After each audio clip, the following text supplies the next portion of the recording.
Olá, então, interessados em estudar homeopatia e continuar aqui nas nossas reflexões em homeopatia e saúde, a pesquisa dessa obra magnífica do Hahnemann, do criador da homeopatia, O Organon da Arte de Curar. Hoje nós vamos falar aqui do parágrafo 7. Então, aquela continuidade que a gente está dando, nós vamos pegar parágrafo por parágrafo, né? Lembrando que os aforismos, eles são ideias completas em si mesmo, é uma forma de se escrever que era muito utilizada pela possibilidade de sintetizar os conceitos através desses aforismos. Então, às vezes parece que a gente fica redundante ou ficamos com um parágrafo que precisa de um aprofundamento constante, mas é um pouco assim que a obra caminha. Ela caminha sintetizando o conhecimento e ampliando ele passo a passo, conforme nós necessitamos aumentar a nossa visão sobre o que a gente está falando. E aqui, então, no parágrafo 7, nós já estamos numa continuidade em direção a algo central na homeopatia, que é o conhecimento do sintoma. Então, se a gente não aprender isso, e o Hahnemann, então, ele vai reiteradamente colocar para a gente essas questões, né, a gente não vai conseguir escutar o paciente, retirar o sintoma característico da anamnese e comparar com o sintoma do medicamento, que é propriamente a técnica homeopática que ele vai explicar com rigor, tá? Então, aqui nesse parágrafo 7, nós vamos seguir um pouco nessa exposição, como o Hahnemann coloca. Meu nome é Walter Soy Canoas, eu sou médico homeopata há mais de 35 anos, sou também terapeuta e cofundador do Instituto Verde de Homeopatia e Desenvolvimento Humano. E nós vamos fazer esse trabalho de refletir sobre a obra máxima do Hahnemann, o Organon da Arte de Curar. Então, esse é possível adquirir. Aqui é uma foto do livro em português. É uma tradução da sexta edição do órgão, que é a última que o Hahnemann deixou corrigida, tá? Então, a gente pode obter esse livro com facilidade e podemos fazer esse estudo aprofundado, então, como nós estamos propondo, reflexões. Não vamos fechar o assunto, vamos expandir, abrir os nossos conhecimentos. Então, iniciamos aqui pela leitura e a gente vai, aos poucos, construir esse conhecimento que está aqui no parágrafo 7. Então, ele começa: como em uma doença a respeito da qual nada se apresenta a afastar da causa que manifestamente a ocasione ou mantenha, causa occasionalis, não se pode perceber nada além dos sintomas. Então aqui o Hahnemann já vai fazer um recorte, né, do que é importante para o médico homeopata e depois nós vamos refletir por que isso se demonstra na verdade. Porque pode parecer, numa primeira instância, que aquilo que a pessoa está relatando ou que ela apresenta como um sinal clínico não é a expressão da doença, não é aquilo que a gente tem que ver. E que a gente sim tem que examinar, como ele já vinha falando no parágrafo 6, né? Como a medicina arruma hoje, por exemplo, buscando no recôndito escondido do interior do organismo e negando totalmente aquilo que o paciente expõe como sintoma, né? E uma vez que esse sintoma subjetivo, esse sintoma da singularidade individual, é o que pode caracterizar a totalidade e individualizar o caso. Então, se a gente não atenta para isso, nós vamos fazer uma homeopatia simplista ou sintomática, puramente, imediatista, ou alopática, tentando enquadrar dentro do diagnóstico. Então, ele já coloca essa relação com a causa ocasionalis, que a causa ocasionalis é importante, e nós vamos ver por quê, mas que ela não é o mais importante, que o mais importante, na verdade, são os sintomas. Então, aqui vamos trazer a nota explicativa e a causa ocasionalis, ele está explicando aqui, nessas circunstâncias, no parágrafo 5 que nós já discutimos, mas que a gente pode retomar em outro momento, pode também assistir o vídeo que eu já postei, né? Mas que aqui nós vamos dar uma continuidade um pouco no raciocínio dele através dessa nota, que diz: entende-se que todo médico inteligente afastará primeiramente a causa. Assim, o mal-estar geral se cessa espontaneamente. Ele removerá, dá exemplos, né? Removerá do quarto flores cujo perfume forte provoca desmaio, acidentes histéricos.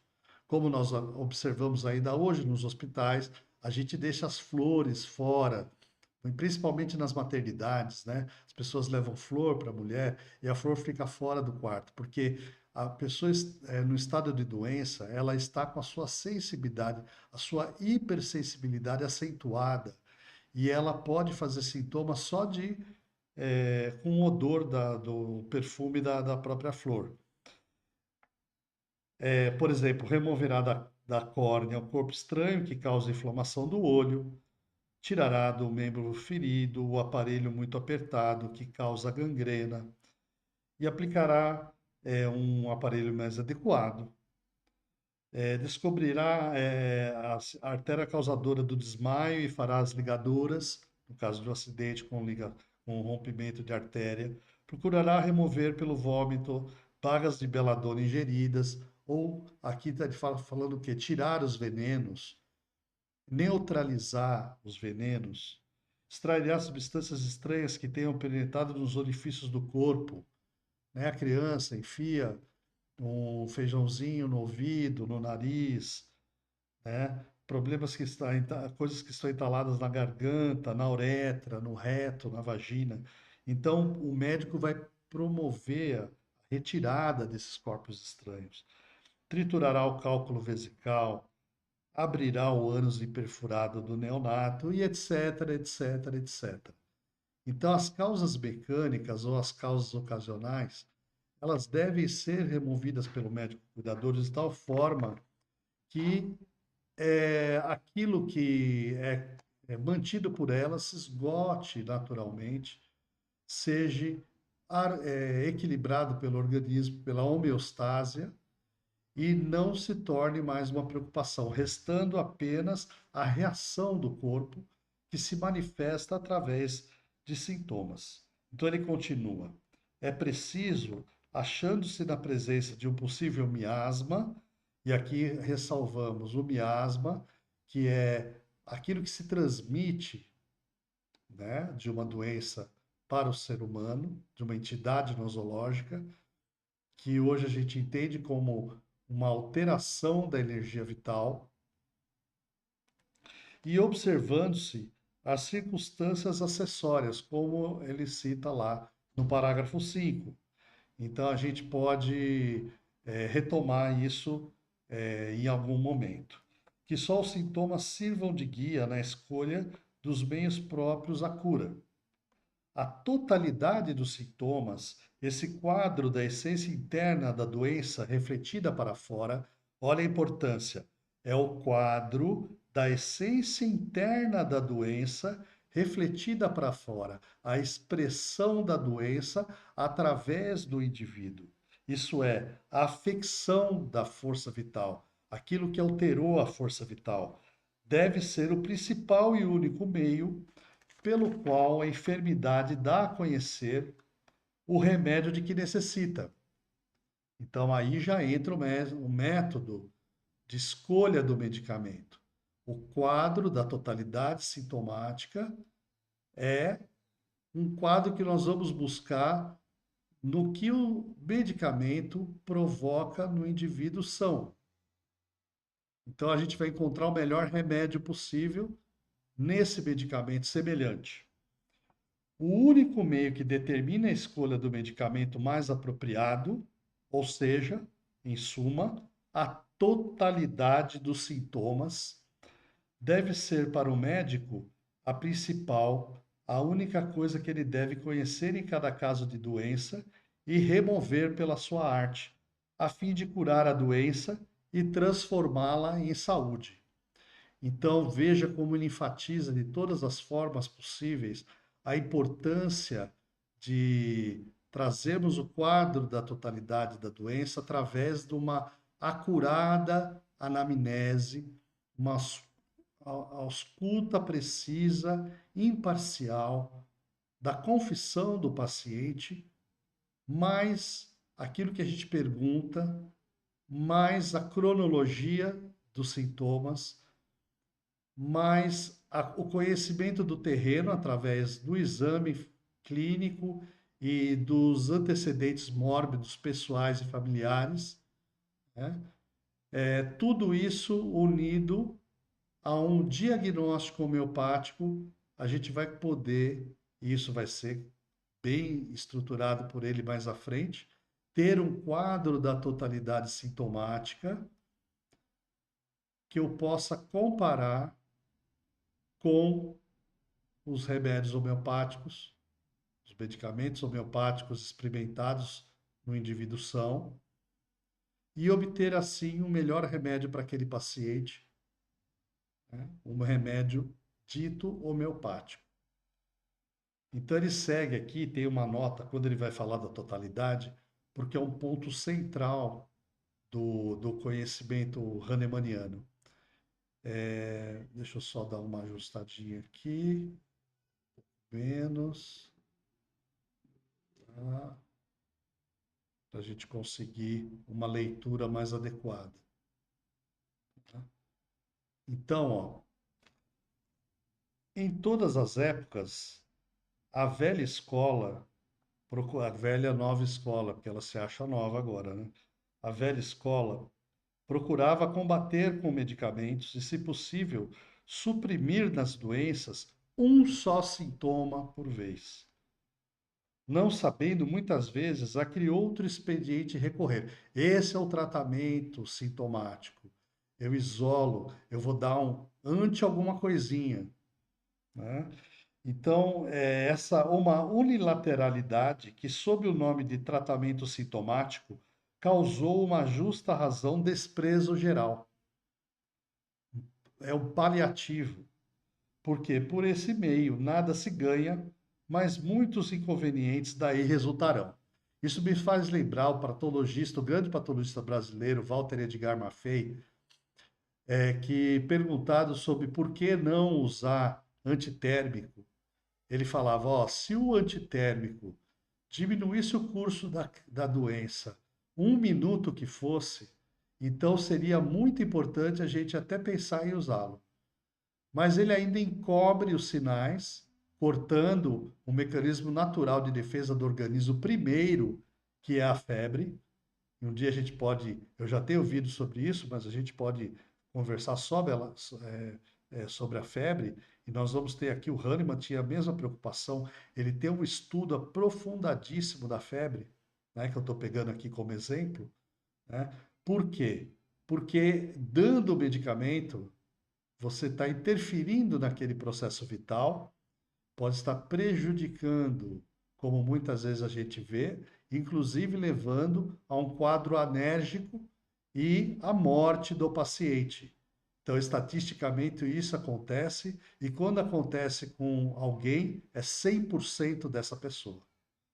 Então, um único dos sintomas presentes é tanto a própria doença, quanto um pé só é o próprio homem. Deu para entender, né? Esse procedimento foi tanto mais repreensível porque trataram determinado único sintoma apenas com o remédio oposto, só então de maneira enantiopática e paliativa, pelo que, após curto alívio, o sintoma reaparecia e pior do que antes.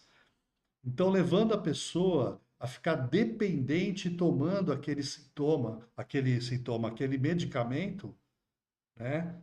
que não está se tratando a doença, ele é um paliativo, um coadjuvante, entupindo a pessoa de remédio, né? E eu diria mais, criando uma doença medicamentosa que nós não sabemos, na sua mistura, nos medicamentos que a gente tem que oferecer para o paciente num quadro de doença, o que isso pode causar.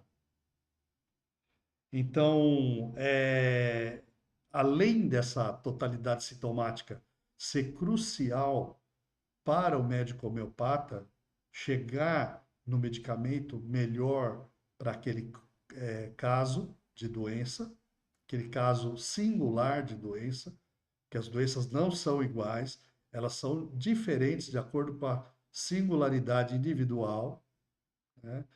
E nós pudemos ver isso, e, por exemplo, eu já vou dar um caso. A medicina é assim, tem sempre aquilo que foge do que a gente está falando. Estamos falando de medicina, de saúde, não está falando de uma ciência exata, de matemática, né? Então nós observamos aí, por exemplo, nas epidemias, e recentemente tivemos uma pandemia, né, onde todas as pessoas basicamente manifestavam um quadro único, porém individualizado ao infinito. Tantos foram os medicamentos, a, a, a, as formas de manifestação dessa é, epidemia, quantos são os indivíduos. O que torna o quadro individual, né? Mas também torna, na sua repetição, um quadro claramente observável e que é coberto por poucos medicamentos, e a gente pode escolher um único medicamento como protetor, como gene epidêmico. Então, essa genialidade do Hahnemann vai estar mais para frente nos nossos estudos, né? Então, aqui a gente pode perceber como é importante a reflexão das bases da homeopatia, porque ela pode vir a auxiliar a medicina como um todo, porque ela faz uma observação da reação vital, que é esse sistema de defesa que atua no organismo, a vis medicatrix naturae, né? Aquilo que hoje nós sabemos está ligado a um mecanismo de defesa homeostático, então é uma autorregulação que o organismo tem de buscar o seu equilíbrio através de uma reação contrária, que é o que ele sabe fazer. Então aí vai ficar mais fácil a gente entender porque o método homeopático é o método que cura e o método enantiopático, né? Ou o método da alopatia, que é o diferente, tá? Não funcionam como cura, funcionam como paliativos ou como bloqueantes, né? E vão impedir, muitas vezes, criar uma doença pior, ou suprimindo, ou através da criação de uma doença medicamentosa. Então, a gente conseguiria compreender melhor também para aperfeiçoar o tratamento da velha escola, né? Como a gente vê hoje preconizado, né, nos diversos centros de saúde, hospitais, em protocolos rígidos que tentam encaixar as pessoas no protocolo, desprezando totalmente a totalidade sintomática, né? Hoje mesmo recebi a ligação de uma paciente que está morando no interior e que eu pedi para acompanhar junto com o médico de lá para ele poder examinar, e ela estava indignada porque o médico recebeu ela, entre receber e passar a consulta, não deu 5 minutos, né? Então, nós sabemos que 5 minutos escutando uma pessoa é possível você chegar em uma coisa que é essencial para aquele momento. Esse estudo já foi feito por a Enid Balint, e é muito importante esse estudo, porque ela comprova que se a gente dedicar 5 minutos para o paciente, é extraordinário. Mas não é. Entre ela ser recebida e receber uma receita preenchida e um tchau, né? foram menos de 5 minutos. Então a gente já sabe que não se estabeleceu ali nenhum tipo de relação proveitosa. Então, nós queremos a singularidade que aquele paciente está trazendo para nós. Nós queremos a, a expressão da sua totalidade e a gente tem que entender como, na sequência, nós vamos poder confirmar que isso só pode ser obtido através da totalidade sintomática. A totalidade sintomática expressa a ficção total da energia vital e da reação vital desse organismo. Então, eu queria deixar por aqui um agradecimento a todos que estão acompanhando e que a gente possa seguir com as nossas reflexões.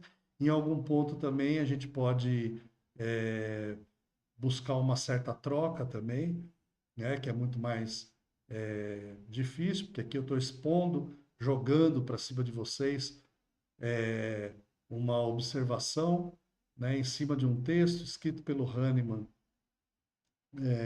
há algum tempo, que nós precisamos trazer esse entendimento para o que nós temos de mais moderno hoje, que é a patologia e o ramo mais importante da patologia, que é a imunopatologia. Aquilo que vai realmente mostrar para a gente, né, os mecanismos de defesa que atuam dentro do nosso organismo, né, e essa totalidade aonde está sendo produzida no nosso organismo na energia e na produção da energia vital. Daí isso aí que vai ficar uma coisa um pouco mais inteligível.